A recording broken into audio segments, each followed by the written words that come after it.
So today, with the questions posed before the panel, we were going to look at some of the barriers that that are facing us when we look at immigration reform. What we'd like to do is to ask the questions sort of on different levels, from different perspectives, based on the experience and insight that our panelists bring to us today.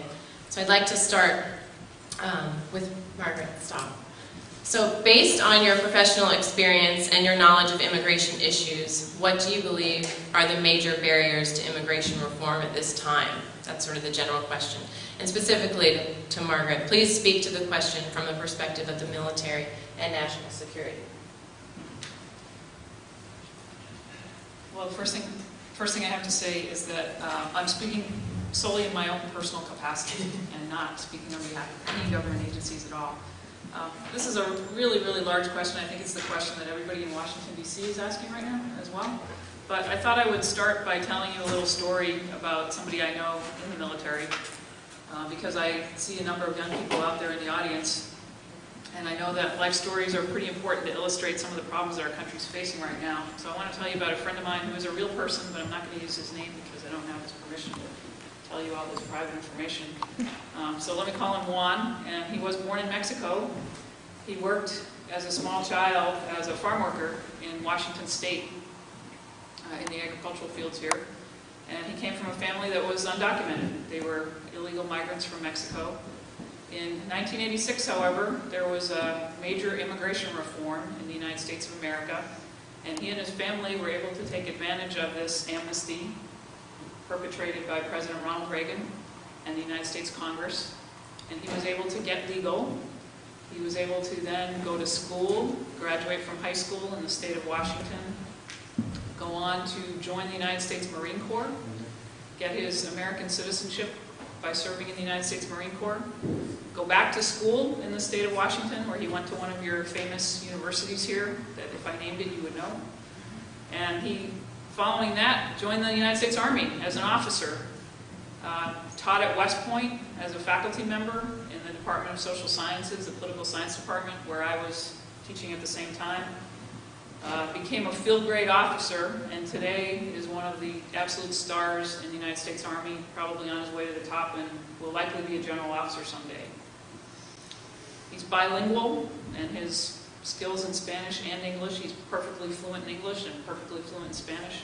His skills have come in very handy on numerous military missions, because contrary to what you probably read in the paper, the United States military is not deployed just in Afghanistan and Iraq, but the United States military performs all sorts of missions all around the world, and he's been deployed on various missions, humanitarian missions as well as the more traditional military type missions, and has been able to use his language skills on the ground in military missions in Central America and South America, at conferences where he's been asked to speak in Spanish, and is perfectly fluent at explaining the United States government's positions on different issues to people.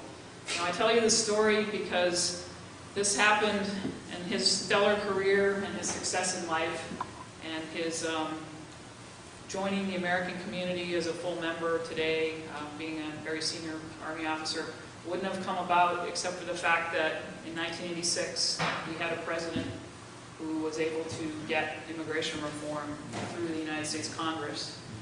And that is, in fact, to me, illustrative of the major barrier to immigration reform today. I think we have a wonderful president, President Obama, speaks beautifully in speeches and so forth, but we don't have a president who is actually committed to immigration reform. We learned that starkly the other day at the White House when leaders from all across the spectrum came to the White House to talk to the president about immigration reform, and he said, "I can't do anything as the president. I need to have Congress act." And in fact, we know that Congress at the moment is dysfunctional, that they're not willing to act, and there are things that the executive branch could be doing, but they're not doing.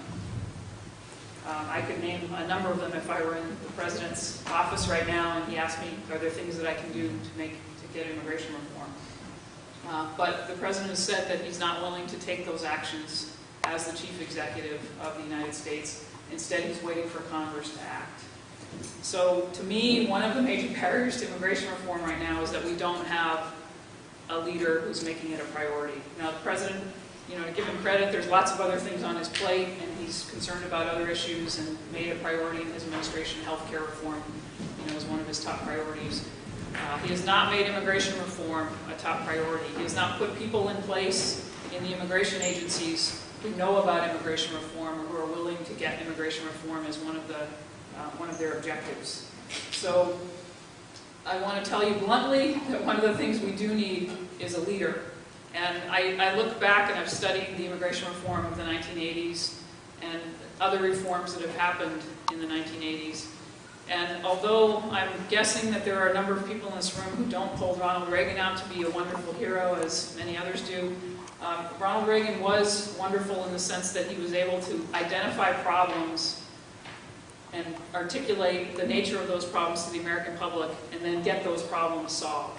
And I'll just give you an example that relates to immigration reform, and maybe you'll be able to use this when you go out and work with people on attempting to get the reform. Ronald Reagan looked at the tax code in 1984, and he said, we've got massive law breaking going on in the United States. People aren't paying their taxes, they're not following the tax code, they're not complying with IRS rules. He had a choice. He could go to Congress and ask for more IRS agents. He could say, gosh, we should start checking people every time they get a driver's license and see if they've complied with the tax code. When the police pull you over for a ticket, they can check to see if you filed your tax forms on time. That would be one possible approach to, quote, solving this problem. But Reagan said, no, there's a fundamental problem here, and it's our laws. Our tax laws are messed up, and that is the reason why people are not complying with them. We can get a lot more compliance if we get tax reform. And he was able to engineer one of the greatest triumphs of his administration, which was the Tax Reform Act of 1984. Now, you might look at our tax system today and say, oh gosh, it's a mess again. But it's just a historical fact that Reagan was able to articulate a vision, and he was able to get through Congress, a divided Congress, a fundamental change in our tax laws. He was also able to get, in 1986, immigration reform. Although he did make a really big mistake getting his immigration reform through Congress. You'll hear people talk about the Reagan amnesty, and they'll point to it with disdain and say, look, we tried that and it didn't work. Well, we tried it, but we only tried it partially. You'll hear people talk about 1986 immigration reform, and they'll say it was a three-legged stool. And that was the problem. It was only a three-legged stool. It wasn't a four-legged stool. The three legs in 1986 were that we were going to have an amnesty. We were going to take care of all the people who were in the United States and who were undocumented at the time and give them some kind of status. That's what happened to my friend Juan, my colleague who's now a senior Army officer. That was one leg. We were going to have worksite enforcement. Force employers in the United States to check everybody's papers. That was theoretically going to dry up the stream of people coming to work in the United States because they wouldn't be able to get jobs. And the third leg was we were going to have border enforcement, very, very tough border enforcement. Those were the three legs of the stool in 1986. What they didn't do, and the fundamental flaw in the whole scheme, however, was they didn't provide for a future flow of legality. They didn't fix the system to allow people after the 1986 reforms to have a legal way to come into the United States. And although we don't have time here to go into all the complexities of immigration and what drives people to come to the United States, documented or undocumented, that was a fundamental flaw in the 1986 system, where they didn't fix the legal system to make it possible for people to come to the United States and do normal things that human beings want to do as a matter of their normal life. Get a job, support their family, be with their family. So although 1986 was a big, important reform, it left this huge and fundamental flaw in the system. And we're still living with that today. Now, the big question was asked, what's the major barrier to immigration reform? In addition to a failure of our leaders to articulate the problem and identify the problem, we have created a problem because of our legal regime. Over the last several decades, Congress has set up a hugely complicated set of rules governing immigration to the United States, legal immigration to the United States. It's so complicated that it takes somebody with a Harvard law degree about 5 years to become competent as a lawyer in navigating this system. The average individual out there can't figure it out. We have an alphabet soup of visas. We have complicated rules. They're so complex that the average individual just cannot comply with them. This is not a regime that's set up to foster legality. It is a system, though, that we are hell-bent on enforcing right now. We are spending money at a crazy rate to enforce every single rule that we have set up, even the ones that make absolutely no sense. Now, I'll only mention one rule because we have a short little time here, and I know I want to hear what the sheriff has to say. But I'll give you an example of one of the crazy rules that we have. Some of you in the audience are no doubt familiar with this one, but let me try to explain it. We have a rule that says if you've been in the United States illegally for more than a year and you leave for any reason, you can't come back for 10 years. And some of you can't come back at all, okay? So let me repeat that. You're in the United States illegally for more than a year and you leave, you can't come back for 10 years.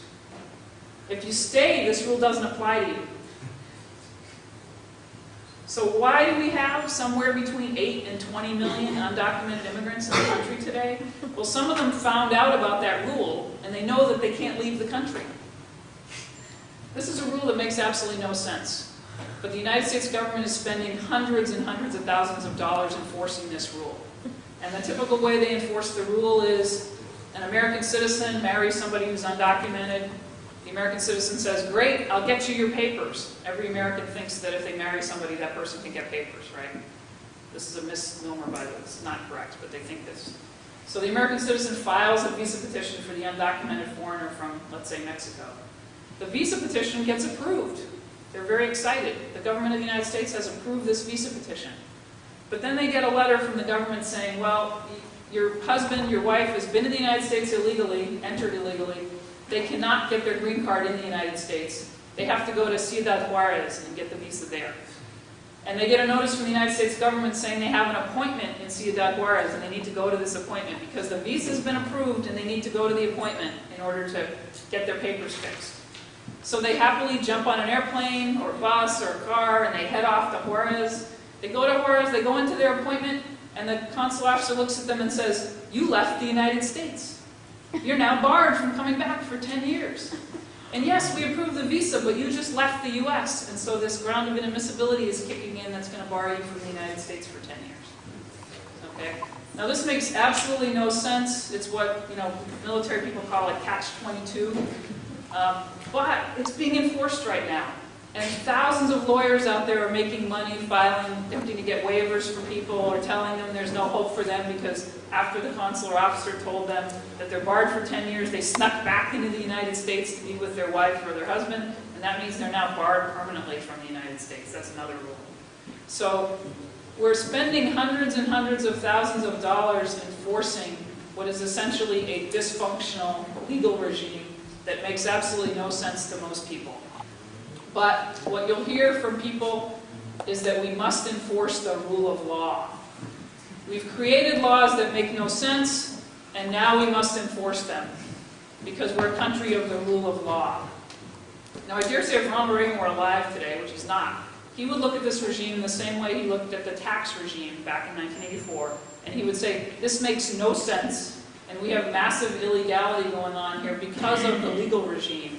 We need to reform the legal regime, and if we reform the regime so that it makes sense, so that it comports with the human reality that people do want to be with their families, and they do want to support their families and have jobs, most people would comply with a legal regime that made sense. Most people would not risk death in an Arizona desert or hire a smuggler if there were some way for them to come legally to the United States to do what human beings think is a normal thing for human beings to do. Work, support your family, be with your family, and have a good life in the United States of America. I'll stop there because I only had about 10 minutes, and I know during questions and answers we'll get a chance to talk more broadly about that.